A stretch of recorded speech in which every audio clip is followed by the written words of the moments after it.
3 students in just Limestone County alone were arrested this week for making terroristic threats against the school. Police also took a Muscle Shoals student into custody for a threat. In Boaz, investigators say they arrested a student accused of making threats there as well. According to law enforcement, a student in Decatur was also disciplined after authorities say they discovered that student sent out a threat. It's concerning to schools, and law enforcement and officials want students to know how serious this really is. WAAY 31 reporter Maddie McCaffrey joins me live in studio now with more on this. Nicole, when a student is caught making a terroristic threat, the question remains whether or not law enforcement will charge them as a juvenile or as an adult.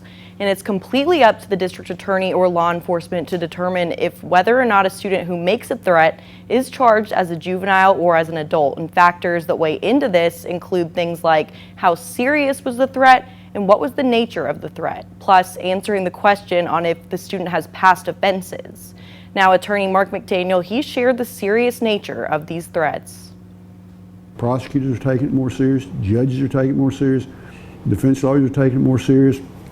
The people that get the phone calls are taking it more serious, because if you just say, okay, I really don't, we'll just let this slide, and something happens, then you're going to get sued.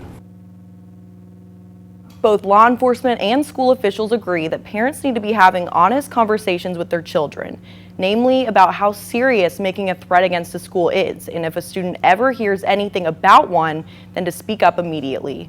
I'm live in studio with coverage you can count on. Maddie McCaffrey, WAAY 31 News.